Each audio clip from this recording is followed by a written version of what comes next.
सगनबलिदां श्रीविशाखानिदां हे कृष्ण करुणा सिंधु दीनबंधु जगत्पदे गोपेश गोपिका कांता राधा कांता नमस्ते सप्तकांचन गौरांगी श्रीराधे वृंदावनेश्वरी ऋषभानुसुते देवी प्रणमामि हरिप्रिय वाञ्छकल्पतरुभ्यश्च कृपा सिन्धुभ्येव च पतितानां पावनेभ्यो वैष्णवेभ्यो नमो नमः।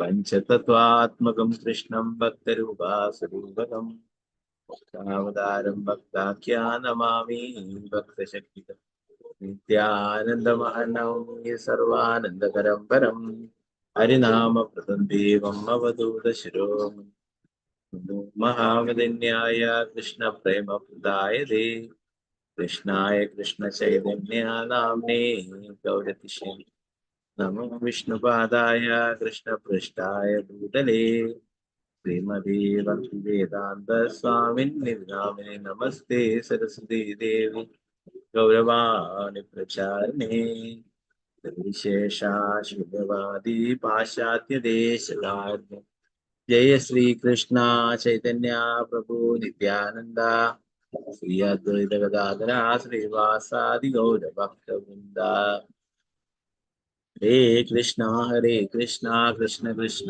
हरे हरे हरे राम राम राम हरे हरे गुरुवे गौरचंद्राय राधिकाय तदालये कृष्णाय कृष्ण भक्ताय भक्ताय प्रभुपाद की हरे कृष्ण मदेक बंधु मत्संगिन मत्गुरु मन्महादना निष्ठारक मद्भाग्या मदानंदा नमस्तुते ശ്രീമദ് ഭാഗവതം തൃതീയ സ്കന്ധം 32-ാം അധ്യായം ശ്ലോകം 29.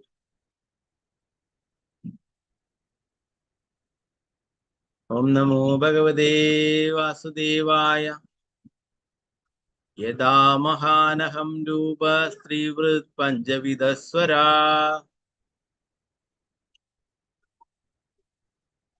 ഏകാദശവിധസ്തസ്യ വപുരണ്ഡം ജഗത് യഥാ മഹാനഹം രൂപ സ്ത്രീവൃത് പഞ്ചവിധസ്വരാട് ഏകാദശവിധസ്തസ്യ വപുരണ്ഡം ജഗത് യഥാ മഹാനഹം രൂപ സ്ത്രീവൃത് പഞ്ചവിധസ്വരാട് ഏകാദശവിധസ്തസ്യ വപുരണ്ഡം ജഗത്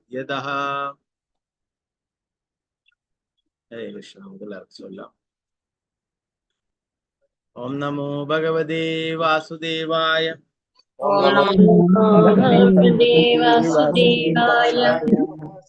യഥാ മഹാനഹം രൂപ സ്ത്രീവൃത് പഞ്ചവിധസ്വരാട്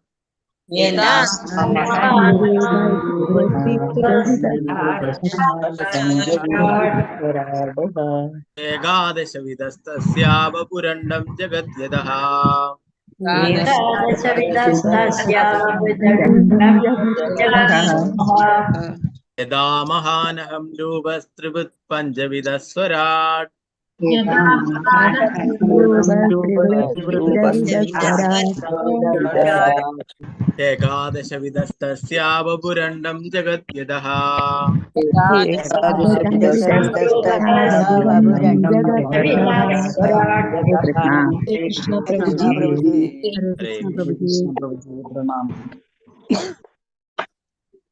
സാധാരണ ചൊല്ലുന്ന പോലെ 4 പേര് ശ്രദ്ധിക്കും.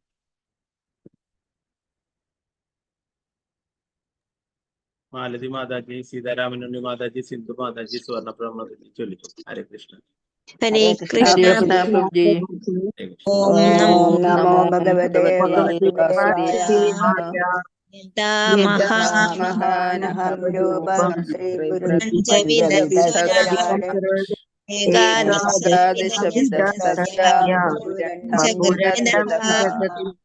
ഹരേ കൃഷ്ണ പ്രഭുജി. ഹരേ കൃഷ്ണ. ഹരേ കൃഷ്ണ.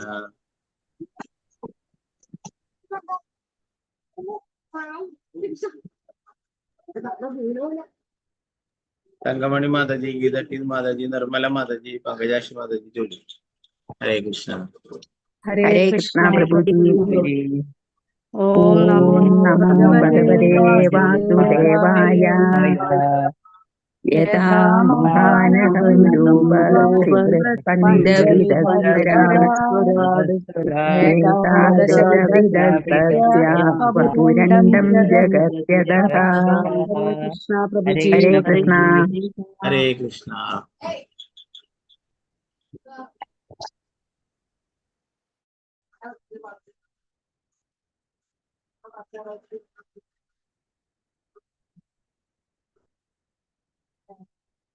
രാജി മാതാജി, ദിനാണ് മാതാജി, തനുപ്രതി മാതാജി,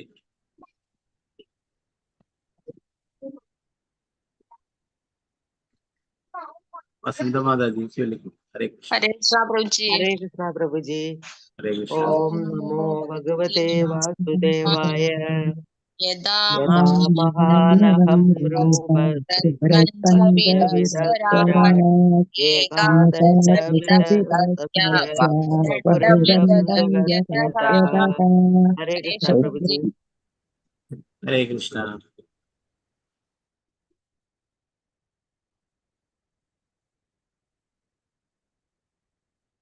രാമേന്ദ്ര പ്രഭു, പത്മകുമാരി മാതാജി, അംബുജദേവി മാതാജി, ഭാരതി മാതാജി ചൊല്ലും. ഹരേ കൃഷ്ണ. हरे कृष्ण प्रभु जी। ओम हरे नमो कृष्ण. भगवते वासुदेवाय नमः।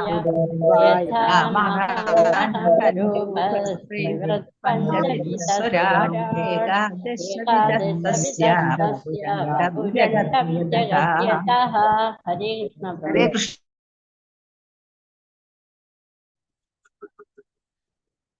ഇന്ദുമുഖി മാതാജി, വത്സല ഷാജി മാതാജി, ശോഭ മാതാജി, ഡോക്ടർ എം വിജയ മരിയ മാതാജി ചൊല്ലിക്കും. ഹരേ കൃഷ്ണ. हरे कृष्ण प्रभु जी। प्रणाम प्रभु जी। ഹരേ കൃഷ്ണ. ओम नमो भगवते वासुदेवाय। यथा महानहं रूपस्त्रिवृत्पञ्चविधस्वराट् एकादशविधस्तस्य वपुरण्डं जगत्यतः। हरे कृष्ण। हरे ഹരേ കൃഷ്ണ. ഓക്കെ.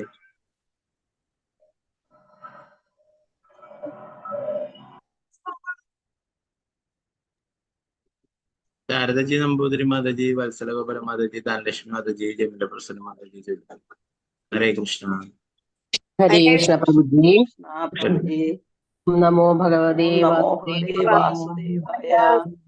यदा महानहं रूपस्त्रिवृत्पञ्चविधस्वराट् एकादशविधस्तस्य वपुरण्डं जगत्यतः।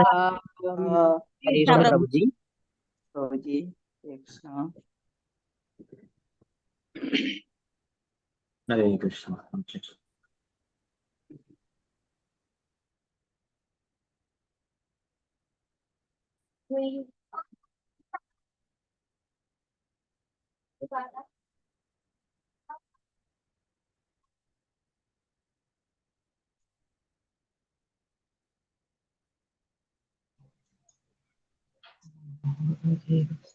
ഓക്കെ.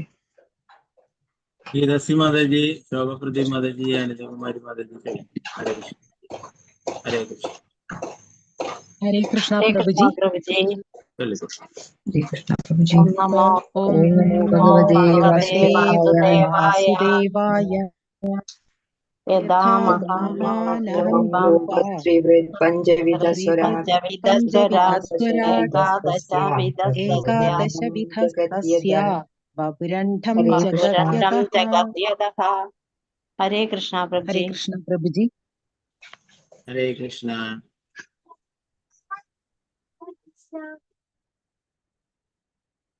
നമുക്ക് ഇതിന്റെ വിവർത്തനം ഭാവാർത്ഥം നോക്കാം. യഥാ പോലെ മഹാൻ മഹത്തത്വം അഹം രൂപ നിത്യഹങ്കാരം ത്രിവൃത് ഭൗതിക പ്രകൃതിയുടെ ത്രിഗുണങ്ങൾ പഞ്ചവിധ അഞ്ച് ഭൗതിക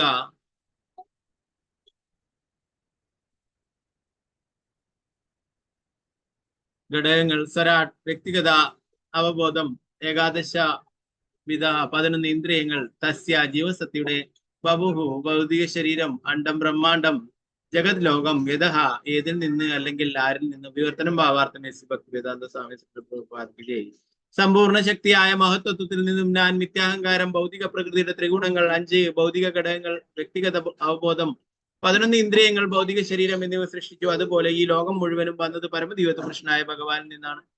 ഭാവാർത്ഥം ശ്രീല പ്രഭുപാദ് കി ജയ്.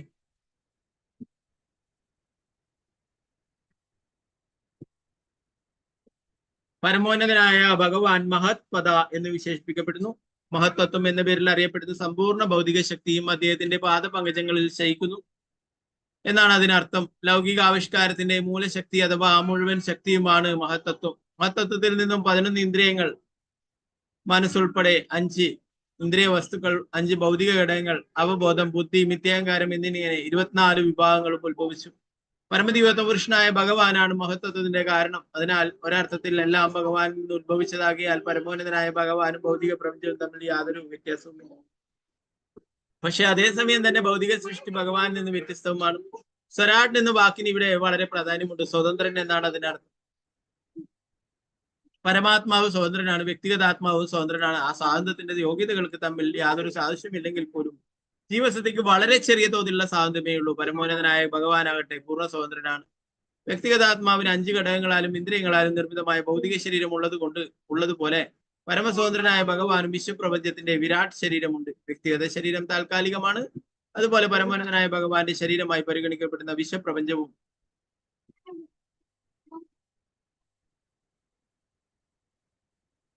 താൽക്കാലികമാണ്. വ്യക്തിഗത ശരീരവും പ്രപഞ്ച ശരീരവും മഹത്വത്തിന്റെ ഉൽപ്പന്നങ്ങളാണ്. ഈ വ്യത്യാസം ഒരുവൻ ബുദ്ധി ഉപയോഗിച്ച് മനസ്സിലാക്കണം. ഭൗതിക ശരീരം വികസിച്ചത് ഒരു ആത്മീയ സ്ഫുലിംഗത്തിൽ നിന്നാണെന്ന് എല്ലാവർക്കും അറിയാം. അതുപോലെ പരമമായ സ്ഫുലിംഗത്തിൽ നിന്നാണ്, പരമാത്മാവിൽ നിന്നാണ് ലോക ശരീരവും വികസിച്ചത്. വ്യക്തിഗത ശരീരം വ്യക്തിഗതാത്മാവിൽ നിന്ന് വികസിക്കുന്നത് പോലെ ലോക ശരീരം പരമാത്മാവിൽ നിന്നും വികസിക്കുന്നു. വ്യക്തിഗതാത്മാവിന് അവബോധമുള്ളതുപോലെ പരമാത്മാവിനും അവബോധമുണ്ട്. പക്ഷെ പരമാത്മാവിന്റെ അവബോധവും വ്യക്തിഗതാത്മാവിന്റെ അവബോധവും തമ്മിൽ സാദൃശ്യമുണ്ടെങ്കിലും വ്യക്തിഗതാത്മാവിന്റെ അവബോധം പരിമിതവും പരമാത്മാവിന്റെ അവബോധം അപരിമേയവുമാകുന്നു. ഭഗവത്ഗീതയിൽ 13:3 ഇത് പ്രസ്താവിച്ചിട്ടുണ്ട്. ക്ഷേത്രജ്ഞ മാം വിദ്ധി. വ്യക്തിഗതാത്മാവിന്റെ സാന്നിധ്യം വ്യക്തിഗത ശരീരത്തിൽ മാത്രമായിരിക്കുമ്പോൾ പരമാത്മാവിന്റെ സാന്നിധ്യം കർമ്മത്തിന്റെ സമസ്ത മേഖലകളിലും ഉണ്ടായിരിക്കും. ഇരുവരും അവബോധമുള്ളവരാണ്. പക്ഷെ വ്യക്തിഗതാത്മാവിന്റെ അവബോധം അതിന്റെ വ്യക്തിഗത ശരീരത്തെ കുറിച്ച് മാത്രമായിരിക്കുമ്പോൾ പരമാത്മാവിനെ ലോകത്തിലുള്ള മുഴുവൻ വ്യക്തിഗതാത്മാവിനെ കുറിച്ചും അവബോധം ഉണ്ടായിരിക്കും. എന്താണ് വ്യത്യാസം? പ്രഭുപാദ കി ജയ്. നാരായണ നമസ്കൃത്യ നരം ചൈവ നരോത്തമം ദേവീം സരസ്വതീം വ്യാസം തതോ ജയമുദ്രൈ. നഷ്ടപ്രായേഷ ഭദ്രേഷു നിത്യം ഭാഗവത സേവയാ ഭഗവതി ഉത്തമ ശ്ലോകേ ഭക്തിർഭവതി നൈഷ്ഠികേ. മൂകം കരോതി വാചാലം ഭംഗും ലംഘയതി ഗിരിം യത്കൃപാദമഹം വന്ദേ ശ്രീഗുരു ദീനധാരിണം പരമാനന്ദ മാധവം ശ്രീ ചൈതന്യീശ്വരം. നമോ വിഷ്ണുപാദായ കൃഷ്ണപൃഷ്ഠായ ഭൂതലേ ശ്രീമതേ ഭക്തി വേദാന്ത സ്വാമിന്നിധി നാമിനെ. നമസ്തേ സരസ്വതേ ദേവി ഗൗരവാണി പ്രചാരിണി നിർവിശേഷ ശൂന്യവാദി പാശ്ചാത്യദേശധാരിണി. ജയ ശ്രീകൃഷ്ണ ചൈതന്യ പ്രഭു നിത്യാനന്ദ ശ്രീ അദ്വൈത ഗദാധര ശ്രീവാസാദി ഗൗരഭക്ത വൃന്ദ. ഹരേ കൃഷ്ണ കൃഷ്ണ കൃഷ്ണ ഹരേ ഹരേ, ഹരേ രാമ രാമ രാമ ഹരേ ഹരേ. ഗുരുവേ ഗൗരചന്ദ്രായ രാധികായ തദാലേ कृष्णाय कृष्ण भक्ताय भक्ताय श्री प्रभुपाद जय गुरुदास हरे यथाय गौर प्रेमानंदे हरे कृष्ण.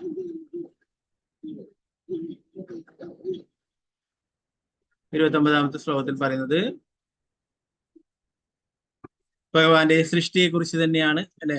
മഹത്തത്വം എന്ന് നമ്മൾ നേരത്തെ ഒക്കെ പഠിച്ചിട്ടുണ്ടായിരുന്നു. നേരത്തെ ഇതിന്റെ സാങ്കേതിക തത്വശാസ്ത്രം പറയുമ്പോൾ തന്നെ കപില ഭഗവാൻ നേരത്തെ തന്നെ ഇത് വിശദീകരിച്ചിട്ടുണ്ടായിരുന്നു അല്ലെ. ഇവിടെ പറയുന്ന സമ്പൂർണ്ണ ശക്തിയായ മഹത്വത്തിൽ നിന്ന് ഞാൻ മിഥ്യാഹങ്കാരം, ഭൗതിക ത്രിഗുണങ്ങൾ, 5 ഭൗതിക ഘടകങ്ങൾ, വ്യക്തിഗത അവബോധം, 11 ഇന്ദ്രിയങ്ങൾ, ഭൗതിക ശരീരം എന്നിങ്ങനെ സൃഷ്ടിച്ചു. അതുപോലെ ലോകം മുഴുവനും വന്നത് പരമദിവ്യ പുരുഷനായിട്ടുള്ള ഭഗവാനിൽ നിന്ന്. എല്ലാം ഉണ്ടായിട്ടുള്ളത് ഭഗവാനിൽ നിന്ന്.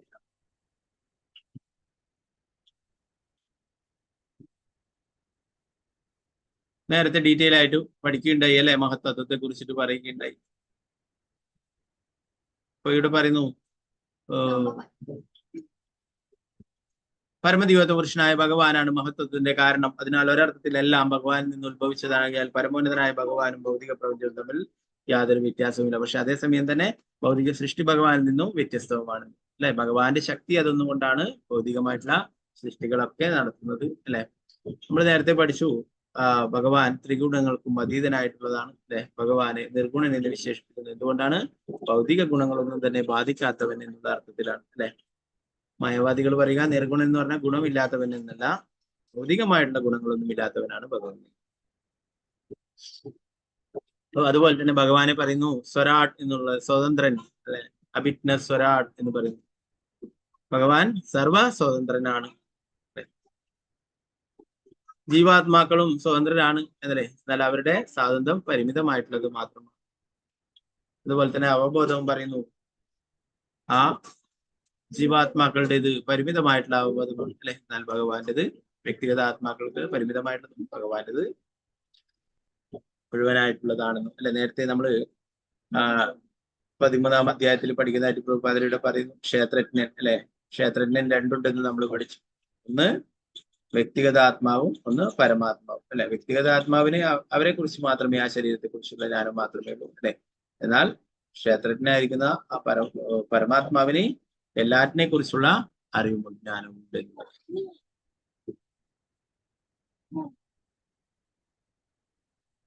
30-ാമത്തെ ശ്ലോകം നമുക്ക് നോക്കാം. ഓം നമോ ഭഗവതേ വാസുദേവായ ഏതത് വൈ ശ്രദ്ധയാ ഭക്ത്യാ യോഗാഭ്യാസേന നിത്യശഃ സമാഹിതാത്മനിസ്സംഗോ വിരക്ത്യാ പരിപശ്യതി.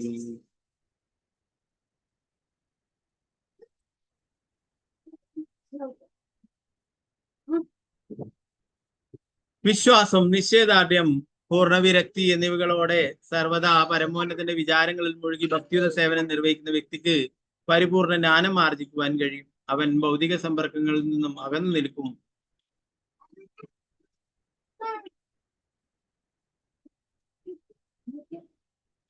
ഭാവാർത്ഥമേസി ഭക്തി വേദാന്ത സ്വാമി പ്രഭുപാദജി. നിഗൂഢ യോഗം പരിശീലിക്കുന്ന നാസ്തികനായ വ്യക്തിക്ക് ഈ പരിപൂർണ ജ്ഞാനം എന്തെന്ന് മനസ്സിലാവുകയില്ല. സമ്പൂർണ്ണ കൃഷ്ണാബോധത്തിൽ പ്രായോഗികമായ ഭക്തി സേവനത്തിൽ ലീനരാകുന്ന വ്യക്തികൾക്ക് മാത്രമേ പൂർണ്ണമായ സമാധിയിൽ എത്തിച്ചേരാൻ സാധിക്കൂ. മുഴുവൻ ഭൗതിക സൃഷ്ടിയുടെയും യഥാർത്ഥ സത്യവും കാരണവും കാണുവാനും മനസ്സിലാക്കുവാനും അവർക്ക് കഴിയും. പരിപൂർണ്ണ വിശ്വാസത്തോടെ ഭക്തി സേവനത്തിൽ പുരോഗതി പ്രാപിക്കാത്ത ഒരുവിന് ഇത് കഴിയില്ല. ഇവിടെ വ്യക്തമായി പറഞ്ഞിരിക്കുന്നു സമാഹിതാത്മാ, സമാധി എന്നീ വാക്കുകളുടെ അർത്ഥം സമാനമാണ്. ചില പ്രഭുപാദിച്ചു. ഇവിടെ ഭക്തിയുത സേവനത്തില് മുഴുകിയിരിക്കുന്നവർക്ക് മാത്രമേ ഭഗവാനെ കുറിച്ചുള്ള കാര്യങ്ങളൊക്കെ മനസ്സിലാക്കാനായിട്ട് സാധിക്കുകയുള്ളൂ എന്നുള്ളത്.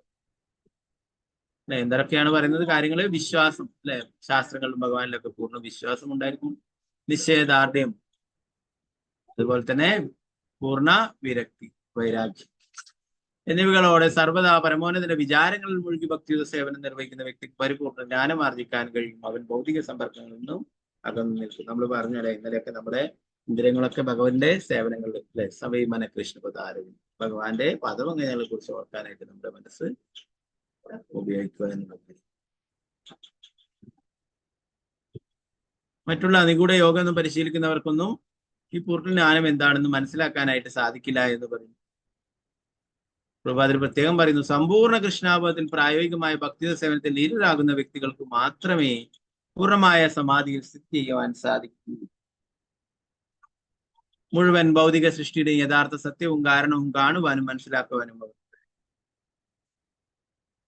ശാസ്ത്രങ്ങളിലൊക്കെ വളരെ വ്യക്തമായിട്ട് പറഞ്ഞിട്ടുണ്ട്, അല്ലെ. ഭഗവാൻ പറഞ്ഞു, അല്ലെ, നേരത്തെ തന്നെ ഭഗവത്ഗീതയിലൊക്കെ നമ്മൾ പഠിക്കുകയുണ്ടായി, അല്ലെ. ഭഗവാനെ കുറിച്ചിട്ട് ഭഗവാന്റെ അവിശ്വരൂപം കണ്ടിട്ട് അർജുനൻ വിശദീകരിക്കുന്നുണ്ട്, അല്ലെ. ധാരാളം ഋഷിമാർ പറഞ്ഞു, അല്ലെ. അസിതൻ, ദേവൻ എന്നിങ്ങനെയുള്ള ഋഷിമാരൊക്കെ പറഞ്ഞു എന്ന് പറഞ്ഞിട്ട്, അല്ലെ, ഇപ്പോഴും ഞാൻ നേരിട്ട് കാണുകയും ചെയ്തു എന്ന് അർജുനൻ പറയുന്നു, അല്ലെ. ഓ ഭഗവാനാണെന്ന് പരമദിവ്യത്വ പുരുഷൻ എന്നുള്ള കാര്യം ശാസ്ത്രങ്ങളിലും ഒക്കെ പറഞ്ഞു. എല്ലാറ്റിന്റെയും പ്രഭവം, അല്ലെ, ഹം സർവസ്യ പ്രഭവവും മധ്യ സർവം പ്രവർത്തത എന്ന് പറഞ്ഞു. ആധ്യാത്മിക ഭൗതിക ലോകങ്ങളുടെ എല്ലാറ്റിന്റെയും ഉറവിടം ഭഗവാനിൽ നിന്നാണ്, അല്ലെ. ഇങ്ങനെയൊക്കെ പറയുന്നുണ്ടെങ്കിലും ചില ആൾക്കാർക്കൊന്നും ഇത് വിശ്വസിക്കുവാൻ തയ്യാറല്ല. അപ്പൊ അങ്ങനെ വിശ്വാസമില്ലാത്തവർക്കും, അല്ലെ, മറ്റുള്ള മായാവാദികളുടെ മറ്റുള്ള ശാസ്ത്രങ്ങളൊക്കെ പഠിക്കുന്നവർ ഇതൊന്നിനെ കുറിച്ചൊന്നും മനസ്സിലാക്കാനായിട്ട് സാധിക്കില്ല. നമ്മൾ കഴിഞ്ഞ ക്ലാസ്സിലൊക്കെ പറഞ്ഞു, അല്ലെ. ആ പരമ്പരയിൽ നിന്ന് വരുന്ന ശാസ്ത്രങ്ങൾ തന്നെ പഠിക്കണം, അല്ലെ. അങ്ങനെയുള്ളവരിൽ നിന്ന് വരുന്ന ആ ഗ്രന്ഥങ്ങൾ പഠിക്കണം എന്നുള്ള കാര്യം. എങ്കിൽ മാത്രമേ യഥാർത്ഥ ജ്ഞാനം നേടുവാനായിട്ട് സാധിക്കുള്ളൂ, അല്ലെ. എന്താണ് പൂർണ്ണമായിട്ടും പറയുന്നത്? നമ്മൾ കഴിഞ്ഞ ക്ലാസ്സിലൊക്കെ പറഞ്ഞു, അല്ലെ. ചില ആൾക്കാരൊക്കെ ജ്ഞാനം നേടാനായിട്ട് പ്രത്യേക പരിശ്രമം നേടുന്നു, അല്ലെ. ജ്ഞാനം നേടുക മാത്രമേ അവരുടെ ഉദ്ദേശമുള്ളൂ. അതിന് ജ്ഞാനം നേടുന്നത് എന്തിനു വേണ്ടിയിട്ടാണ്? ഭഗവാനെ കുറിച്ച് മനസ്സിലാക്കാനും ഭക്തിയുടെ സേവനങ്ങൾ ചെയ്യും. ചില ആൾക്കാരൊക്കെ പരിത്യാഗത്തിനായിട്ട്, വൈരാഗ്യത്തിനായിട്ട് വളരെയേറെ പരിശ്രമിക്കുന്നു, മനസ്സിനെയൊക്കെ അതിനായിട്ട് പരിശീലിപ്പിക്കുന്നു. എന്നാൽ ഭഗവാൻ പറയുന്നു ഭക്തിയുത സേവനങ്ങൾ ചെയ്യുമ്പോഴേ ജ്ഞാനവും വൈരാഗ്യവും തനിയെ വന്നുകൊള്ളും എന്നുള്ളത്. അതിനായിട്ട് വേറെ പ്രത്യേക പരിശീലനമൊന്നും വേണ്ട. ഇതേ വേണ്ട നമ്മുടെ ഇന്ദ്രിയങ്ങളൊക്കെ ഭഗവത് സേവനത്തിൽ ഉൾപ്പെടുത്തിയാൽ മതിയെന്ന് അല്ലെ. അപ്പൊ ഭക്തിയുത സേവനം ചെയ്യുന്നവർക്ക് മാത്രമേ ഭഗവാനെ കുറിച്ചുള്ള കാര്യങ്ങളൊക്കെ മനസ്സിലാക്കാനായിട്ട് സാധിക്കുള്ളൂ അല്ലെ. ഭക്തിയാമാം അഭിജാനാദി ഭഗവാൻ തന്നെ പറയുന്നു. ഭക്തിയുത സേവനത്തിലൂടെ മാത്രമേ ഇതിനെ കുറിച്ചുള്ള കാര്യങ്ങൾ മനസ്സിലാക്കാനായിട്ട് സാധിക്കൂ. 31-ാമത്തെ ശ്ലോകം. ഓം നമോ ഭഗവതേ വാസുദേവായ. ഇത്യേതത് കഥിതം ഗുർഭി ജ്ഞാനം തത് ബ്രഹ്മദർശനം യേനാവബുധ്യതേ തത്വം പ്രകൃതേ പുരുഷസ്യ ജ. ഇത്യേതത് കഥിതം ഗുർഭി ജ്ഞാനം തത് ബ്രഹ്മദർശനം യേനാവബുധ്യതേ തത്വം പ്രകൃതേ പുരുഷസ്യ ജ.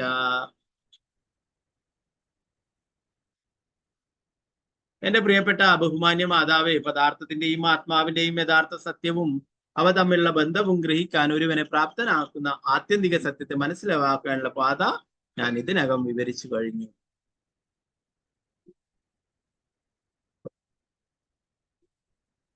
അപ്പൊ നേരത്തെ തന്നെ സാങ്ക്യ തത്വശാസ്ത്രം അല്ലെ, നേരത്തെ ഈ മഹത്വത്തെ കുറിച്ചും സൃഷ്ടിയെ കുറിച്ചിട്ടും എല്ലാറ്റിനെ കുറിച്ചിട്ടും ഡീറ്റെയിൽ ആയിട്ട് നേരത്തെ കപില ഭഗവാൻ തന്നെ പറയുന്നുണ്ടായി അല്ലെ.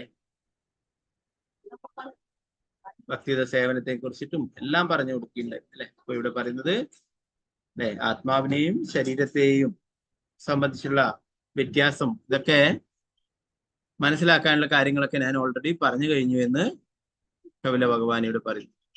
പദാർത്ഥന്റെ ആത്മാവിന്റെയും യഥാർത്ഥ സത്യവും അവ തമ്മിലുള്ള ബന്ധവും ഗ്രഹിക്കാൻ ഒരുവനെ പ്രാപ്തനാക്കുന്ന ആത്യന്തിക സത്യത്തെ മനസ്സിലാക്കാനുള്ള പാത ഞാൻ ഇതിനകം തന്നെ വിവരിച്ചു കഴിഞ്ഞു. 32-ാമത്തെ ശ്ലോകം. ഓം നമോ ഭഗവതേ വാസുദേവായ. ജ്ഞാനയോഗശമന്നിഷ്ഠോ നൈർഗുണ്യോ ഭക്തിലക്ഷണഃ ദ്വയോരപ്യേകയേവാർത്തോ ഭഗവത് ശബ്ദലക്ഷണഃ. ജ്ഞാനയോഗശമന്നിഷ്ഠോ നൈർഗുണ്യോ ഭക്തിലക്ഷണഃ ദ്വയോരപ്യേകയേവാർത്തോ ഭഗവത് ശബ്ദലക്ഷണഃ.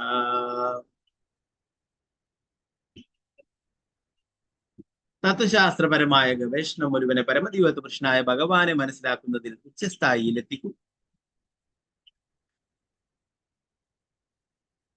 മനസ്സിലാക്കുന്നതിനുള്ള ഈ കഴിവ് നേടിയതിനു ശേഷം ഭൗതിക പ്രകൃതിയുടെ ഗുണങ്ങളുടെ പ്രവർത്തന രീതികളിൽ നിന്നും മുക്തനാകുമ്പോൾ അവൻ ഭക്തിയുത സേവനത്തിന്റെ തലത്തിൽ എത്തിച്ചേരും. അനന്തരം അവന് ഭക്തിയുത സേവനത്തിലൂടെ നേരിട്ടോ തത്വശാസ്ത്രപരമായ ഗവേഷണങ്ങളിലൂടെയോ പരമദൈവത്വ പുരുഷനായ ഭഗവാൻ എന്ന അതേ ലക്ഷ്യം നേടാൻ കഴിയും.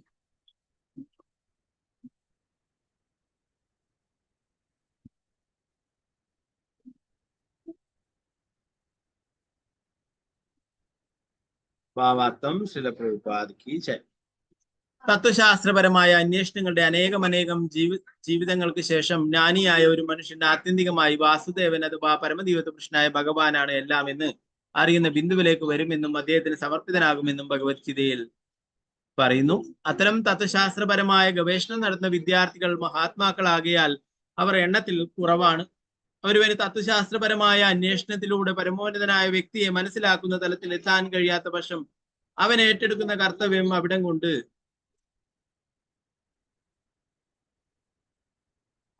തീരുന്നില്ല. പരമോന്നതനായ ഭഗവാനെ മനസ്സിലാക്കാൻ കഴിയുന്ന ബിന്ദുവിൽ എത്തിച്ചേരാൻ കഴിയുന്നത് വരെ അവൻ തന്റെ ജ്ഞാനാന്വേഷണം ഭക്തിയുത സേവനത്തിലൂടെ തുടരണം. പരമദൈവത്വ പുരുഷനായ ഭഗവാനുമായി നേരിട്ട് ബന്ധപ്പെടുത്തുന്നതിനുള്ള അവസരം ലഭിക്കുന്നതിനെ പറ്റി ഭഗവത്ഗീതയിൽ കൊടുത്തിട്ടുണ്ട്. മറ്റു പ്രക്രിയകൾ, പ്രത്യേകിച്ചും തത്വശാസ്ത്രപരമായ ഊഹാപോഹങ്ങളും നിഗൂഢ യോഗവും വളരെയേറെ കുഴപ്പങ്ങൾ സൃഷ്ടിക്കുമെന്നും അവിടെ പറഞ്ഞിട്ടുണ്ട്. വളരെ വർഷങ്ങളിലെ വളരെയേറെ കുഴപ്പങ്ങൾക്കും ക്ലേശങ്ങൾക്കും ശേഷം യോഗി അഥവാ താത്വികനായ ജ്ഞാനി ഭഗവാനിലേക്ക് വന്നേക്കാം. അതേസമയം ഭക്തിയുത സേവനത്തിന്റെ പാത എല്ലാവർക്കും വളരെ എളുപ്പമുള്ളതാണ്. അതൊരുവിനെ തത്വശാസ്ത്ര ഊഹാപോഹങ്ങളിലൂടെ നേടാൻ ശ്രമിക്കുന്ന ഫലം ഭക്തിയുത സേവനത്തിലൂടെ നിഷ്പ്രയാസം നേടാം.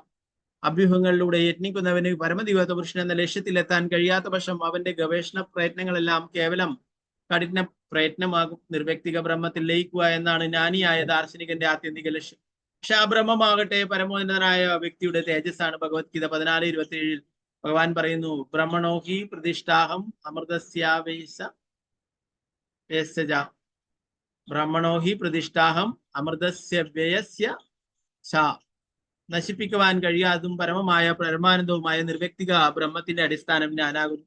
ബ്രഹ്മാനന്ദം ഉൾപ്പെടെ എല്ലാ ആനന്ദങ്ങളുടെയും അത്യുന്നത സംഭരണിയാണ് ഭഗവാൻ. അതിനാൽ പരമദൈവത്വപുരുഷനായ ഭഗവാനിൽ അചഞ്ചലമായ വിശ്വാസമുള്ള ഒരു വ്യക്തി നിർവ്യക്തിക ബ്രഹ്മത്തെയും പരമാത്മാവിനെയും നേരത്തെ തന്നെ സാക്ഷാത്കരിച്ചിരിക്കുമെന്ന് പറയപ്പെടുന്നു. പ്രഭുപാദ് കി ജയ്.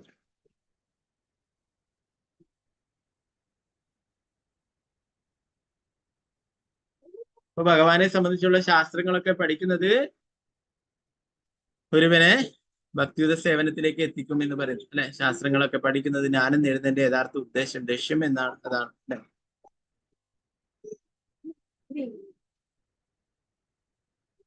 പറയുന്നു തത്വശാസ്ത്രപരമായ ഗവേഷണം ഒരുവനെ പരമദൈവകൃഷ്ണനായ ഭഗവാനെ മനസ്സിലാക്കുന്നത് ഉച്ചസ്ഥായിയിലെത്തിക്കും.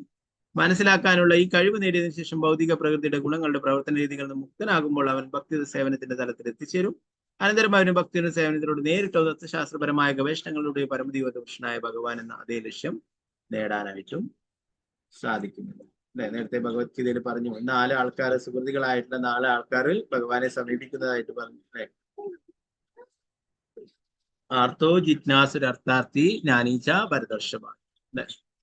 അപ്പൊ ആ 4 കൂട്ടരിൽ ഭഗവാൻ പറയുന്നു എനിക്ക് കൂടുതൽ ഇഷ്ടം ജ്ഞാനികളോടാണെന്ന്. ദുഃഖിതർ,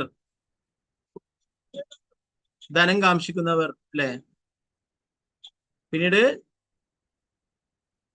ജിജ്ഞാസു, ജ്ഞാനി. ഈ 4 വിഭാഗത്തിൽ ഭഗവാൻ പറയുന്നത് ജ്ഞാനികളെയാണ് എനിക്കിഷ്ടം. എന്താണ്, മറ്റുള്ളവർക്കൊക്കെ ഓരോരോ ആഗ്രഹങ്ങളുണ്ട്, എന്നാൽ ജ്ഞാനിക്ക് പ്രത്യേകിച്ച് ആഗ്രഹങ്ങളൊന്നുമില്ല അല്ലെ. ഭഗവാനെ കുറിച്ചിട്ട് കൂടുതൽ അറിയുകയാണ് ആ ജ്ഞാനിയുടെ ലക്ഷ്യം അല്ലെ. അതുകൊണ്ട് തന്നെ പറയുന്നു അങ്ങനെയുള്ള ജ്ഞാനികൾക്ക് ഭഗവാനാണ് പരമദൈവത്വപുരുഷനുള്ള ആ സത്യം മനസ്സിലാകും.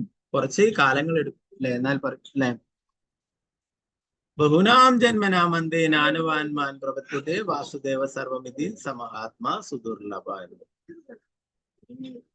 അനേകം ജന്മങ്ങൾക്ക് ശേഷം ജ്ഞാനിയായിട്ടുള്ള ഒരു വ്യക്തി മനസ്സിലാക്കുന്നു കൃഷ്ണനാണ് പരമദിവ്യത്വ കൃഷ്ണനായി എന്നുള്ള സത്യം അല്ലെ. അങ്ങനെയാണ് ഭക്തി സേവനത്തിൽ ഏർപ്പെടുകയും ചെയ്യും.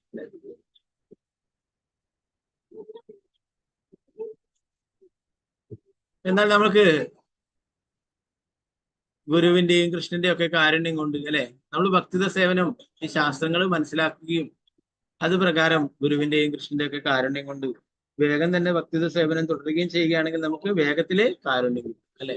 മറ്റുള്ള ജ്ഞാനി കൂടുതൽ മനസ്സിലാക്കാനായിട്ട് ശ്രമിച്ചുകൊണ്ടേയിരിക്കുന്നു. അത് നല്ല കാര്യം തന്നെയാണ് അല്ലെ. എന്നാൽ കുറച്ച് കാലങ്ങൾ എടുക്കും കൃഷ്ണനാണ് പരമദിവ്യത്വ കൃഷ്ണൻ എന്നുള്ളത് ആ ഒരു പരമസത്യം മനസ്സിലാക്കാനായിട്ട് അല്ലെ. ചിലർക്കൊക്കെ പെട്ടെന്ന് തന്നെ അത് ബോധ്യപ്പെടുകയും അത് സ്വീകരിക്കുകയും ചെയ്യും. പ്രഭുപാദർ പറയും ഭഗവാന് സറണ്ടർ ആകാൻ ഒരു നിമിഷം മതിയെന്ന്. ഒരാൾ ചോദിക്കണ്ടായി ഭഗവാന് സറണ്ടർ ആവാനായിട്ട് എത്ര കാലം വേണമെന്ന്. പ്രഭുപാദർ പറഞ്ഞു എത്ര കാലം ഒന്നും വേണ്ട, ഒരു നിമിഷം മതി.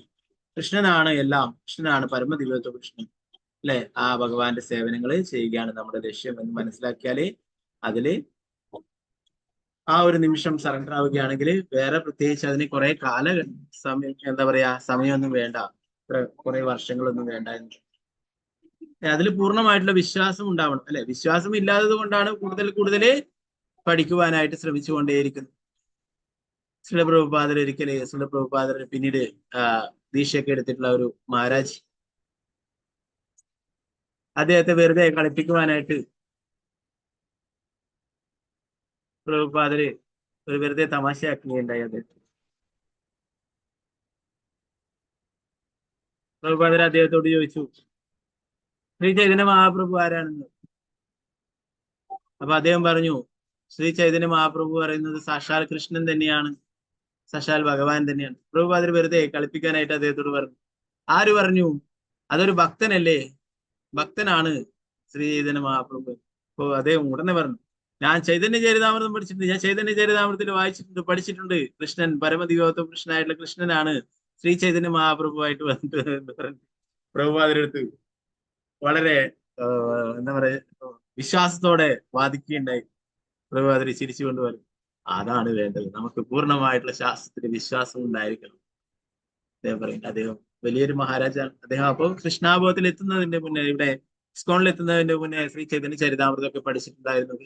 ശ്രീ ചൈതന്യ മഹാപ്രഭു പരമദിവ്യത പുരുഷനായിട്ടുള്ള ഭഗവാൻ തന്നെയാണെന്ന് മനസ്സിൽ പല വ്യക്തികളും അങ്ങനെയായിരുന്നു. നമ്മൾ കഴിഞ്ഞ ക്ലാസ്സിലൊക്കെ പറഞ്ഞു ഗൗർ ഗോവിന്ദ സ്വാമി മഹാരാജ് അല്ലെ, അദ്ദേഹം 11 വയസ്സിൽ ചൈതന്യ ചരിതാമൃതം, ഭഗവത്ഗീതയും ഭാഗവതവും ഒക്കെ പഠിച്ചിരുന്നു, എല്ലാം പഠിച്ചു. എന്നാൽ ഇതൊക്കെ കൂടുതലായിട്ട് പഠിപ്പിച്ചു തരാനായിട്ട് ഒരു ഗുരു വേണം. അതിനായിട്ട് അതിന് അന്വേഷിക്കുകയുണ്ടായി. അങ്ങനെയാണ് എല്ലാ സ്ഥലങ്ങളിലും ഹിമാലയത്തിലും മറ്റുള്ളിടത്തിലൊക്കെ അലഞ്ഞിരിക്കുകയും അവസാനം വൃന്ദാവനത്തിൽ എത്തിച്ചേരുകയും ചെയ്യും. വൃന്ദാവനത്തില് അപ്പോഴ് അവിടെ പ്രഭുപാദരെ കാണുകയുണ്ടായി. പ്രഭുപാദരെ കണ്ടുമുട്ടുകയും അങ്ങനെ രാമനവമിക്ക് വൃന്ദാവന ക്ഷേത്രം തുറക്കുന്ന സമയമായിരുന്നു. അങ്ങനെ പ്രഭുപാദരെ കാണുകയും പ്രഭുപാദർ അദ്ദേഹത്തിനോട് കണ്ട ഉടനെ ചോദിക്കുകയുണ്ടായി, നീ സന്യാസം എടുത്തോ? എനിക്ക് സന്യാസം വേണ്ടേ എന്നാണ് ആദ്യം ചോദിച്ചത്. മറ്റുള്ള ശിഷ്യന്മാരൊക്കെ അത്ഭുതപ്പെടുകയുണ്ട്. അപ്പോ ഇദ്ദേഹം ആദ്യമായിട്ടാണ് പ്രഭുപാദരെ കാണാനായിട്ട് വന്നിട്ടുള്ളത്. ഇവരൊക്കെ കുറെ ശിഷ്യന്മാരൊക്കെ ഉണ്ട്. അവരൊക്കെ കുറെ കാലങ്ങളായി. എന്നിട്ട് അവരോടൊന്നും ചോദിക്കുന്നില്ല. ദീക്ഷ എടുക്കുന്നതൊന്നും ചോദിക്കുന്നില്ല, അല്ലെ സെക്കൻഡ് ഇനീഷ്യേഷൻ എടുക്കുന്നതൊന്നും ചോദിക്കുന്നില്ല, ഒന്നും ചോദിക്കുന്നു. എന്നാൽ ഈ ആദ്യമായിട്ട് കണ്ട വ്യക്തിയോട് ചോദിക്കുന്നു, നീ സന്യാസം എടുത്തോ? നിനക്ക് ഞാൻ സന്യാസം തരാം. അപ്പോ ഒരു വൈരാഗ്യമായിട്ട് എല്ലാറ്റിനോടും, അദ്ദേഹം സ്കൂൾ മാഷായിരുന്നു, കുടുംബം ഉണ്ടായിരുന്നു, അതൊക്കെ വിട്ടിട്ട് പൂർണ്ണമായിട്ടും ഭഗവാനെ കുറിച്ച് മനസ്സിലാക്കാനും ഭക്തി സേവനങ്ങൾ ചെയ്യാനായിട്ട് അദ്ദേഹത്തിന്റെ മനസ്സും ശരീരവും വാക്കും ഒക്കെ സമർപ്പിച്ചിരുന്നു. അപ്പൊ അദ്ദേഹത്തിന് അറിയാം ഭാഗവതം, ചൈതന്യ ചരിതം. എന്നാൽ ഒരു ഗുരുവിൽ നിന്നും കൂടുതലായിട്ട് അറിയണം, അല്ലെ? അതാണ് യഥാർത്ഥമായിട്ട് വേണ്ടുന്നത്. നമ്മളൊരു ഗുരുവിലൂടെ മാത്രമേ ഈ ഭഗവാനെ കുറിച്ച് കൂടുതലായിട്ട് അറിയാനും മനസ്സിലാക്കാനൊക്കെ സാധിക്കൂ. അപ്പൊ അതിന് ശരിയായിട്ടുള്ള ആ പരമ്പരയിൽ കൂടുതല ഗുരുവിന് മാത്രമേ നമുക്ക് ശരിയായിട്ടുള്ള വഴി കാണിച്ചു തരാനായിട്ട്. അപ്പൊ അങ്ങനെ അദ്ദേഹത്തിന് അങ്ങനെ എല്ലാം ദീക്ഷയൊക്കെ കൊടുക്കുകയുണ്ടായി. പിന്നീട് ഒരവസരത്തിൽ സന്യാസമൊക്കെ കൊടുക്കും. അപ്പൊ അങ്ങനെയാണ് അദ്ദേഹത്തിനെ ഭുവനേശ്വറിലയക്കുകയും അവിടെ ഒറീസയിൽ ക്ഷേത്രം നിർമ്മിക്കുവാനൊക്കെ പറയുകയാണ്. അപ്പൊ അദ്ദേഹം പറഞ്ഞു വരുന്നത്, അദ്ദേഹം ഇവിടെ ഇസ്കോണിൽ എത്തുന്നതിന് മുന്നേ തന്നെ എല്ലാ ശാസ്ത്രങ്ങളൊക്കെ പഠിച്ചിരുന്നു. എന്നാൽ അദ്ദേഹം ഒരു ഗുരുവിലൂടെ നേരിട്ട് കൂടുതൽ മനസ്സിലാക്കാനായിട്ട് ആഗ്രഹിച്ചു, അല്ലെ? അപ്പൊ നമുക്ക് ഗുരുവിലെ കൂടി മാത്രമേ കൂടുതൽ നമുക്ക് ഭഗവാനെ കുറിച്ചുള്ള കാര്യങ്ങളൊക്കെ മനസ്സിലാക്കാനായിട്ട് സാധിക്കും, അല്ലെ? ശ്രീമദ് ഭാഗവതം എന്ന് പറയുന്നത് സാക്ഷാൽ ഭഗവാൻ തന്നെയാണെന്ന് പറയുന്നു. അപ്പൊ അത് സ്വയം ഭഗവാൻ തന്നെയാണ്. എന്നാൽ ഭഗവാന്റെ പരിശുദ്ധ ഭക്തന്മാർക്ക് ഭഗവാൻ സ്വയം വെളിപ്പെടുത്തി കൊടുക്കുമെന്ന് പറയും. ഭാഗവതം കൂടുതൽ അത് മനസ്സിലാക്കി കൊടുക്കും അവർക്ക്, പരിശുദ്ധ ഭക്തന്മാർ. അപ്പൊ അങ്ങനെയുള്ള പരിശുദ്ധ ഭക്തന്മാരിൽ നിന്ന് നമ്മൾ കേൾക്കുകയാണെങ്കിൽ നമുക്കും ഭഗവാനെ കുറിച്ചുള്ള കൂടുതൽ കാര്യങ്ങൾ അറിയാനായിട്ട് സാധിക്കും. അപ്പോൾ അതുകൊണ്ട് ഇവിടെ പറയുന്നത് ഭക്തിവിധ സേവനത്തിൽ കൂടി മാത്രമേ ഭഗവാനെ കുറിച്ച് കൂടുതലായിട്ടുള്ള കാര്യങ്ങളൊക്കെ മനസ്സിലാക്കാനായിട്ട് സാധിക്കുള്ളൂ. അങ്ങനെ മനസ്സിലാക്കുന്നത് കൊണ്ട് തന്നെ കൂടുതൽ ഭഗവാന്റെ വിശ്വാസം ഉണ്ടാവുകയും കൂടുതൽ ഭക്തിവിധ സേവനത്തിന്റെ തലത്തിലേക്ക് എത്തിച്ചേരുകയും ചെയ്യുന്നു. ഇതിന്റെ ഭാവാർത്ഥം പ്രഭാതത്തിൽ പറയുന്ന കാര്യങ്ങൾ നോക്കാൻ പ്രധാനപ്പെട്ട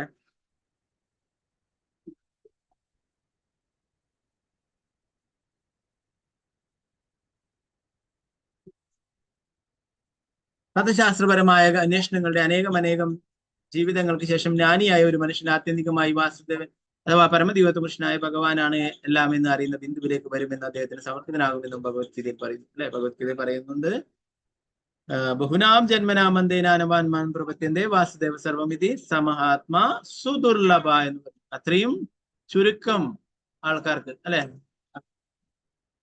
അത്രയും എന്താ ദുർലഭം എന്ന് പറഞ്ഞു കഴിഞ്ഞാൽ അത്രയും കുറവ്, അല്ലെ? സുദുർലഭം, അത്രയും വളരെ കുറച്ച് ആൾക്കാർ മാത്രമേ എത്തിച്ചേരുന്നുള്ളൂ. അങ്ങനെ കൃഷ്ണനാണ് പരമദിവ്യത്വ പുരുഷൻ എന്നുള്ള കാര്യം മനസ്സിലാക്കി, അല്ലെ? നമ്മൾ നേരത്തെ കപില ഭഗവാൻ വിവിധ കാറ്റഗറിയിലുള്ള ആൾക്കാരെ കുറിച്ച് പറയുന്നുണ്ട്, അല്ലെ? വിവിധ ജീവികളെ കുറിച്ച് പറയുന്നുണ്ട്, അവബോധം വികസിച്ചിട്ടുള്ള, അല്ലെ?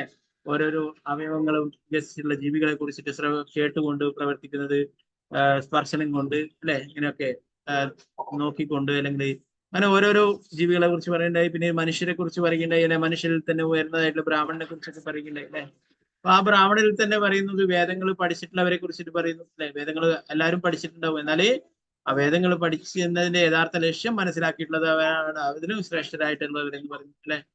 വേദങ്ങളൊക്കെ പഠിക്കുന്നതിന്റെ ഉദ്ദേശം എന്ന് പറയുന്നത് ഭഗവാനെ കുറിച്ച് മനസ്സിലാക്കലാണ്, അല്ലെ? അപ്പൊ ധാരാളം ആൾക്കാർ, ഇങ്ങനെയുള്ള പണ്ഡിതരായിട്ടുള്ള ആൾക്കാരൊക്കെ ഉണ്ടാവും, അവർ ഇതൊക്കെ ജ്ഞാനമൊക്കെ നേടും. എന്നാൽ ഒരിക്കലും അവരത് ജീവിതത്തിൽ അപ്ലൈ ചെയ്യുന്നില്ല, അല്ലെ? ഭക്തിയുടെ സേവനങ്ങളൊന്നും നിർവഹിക്കുന്നില്ല. കൃഷ്ണനാണ് പരമദൈവത്വം, കൃഷ്ണൻ എന്നുള്ള ആ സത്യം പൂർണ്ണമായിട്ടും വിശ്വാസത്തിൽ എടുക്കുകയില്ല, അല്ലെ? അങ്ങനെ വിശ്വാസത്തിൽ എടുക്കുന്ന ആൾക്കാര് ഭാഗ്യവാന്മാരാണ്, അല്ലെ? അവർക്ക് ഉടൻ തന്നെ ഭഗവത് കാരുണ്യം ലഭിക്കുകയും ചെയ്യും.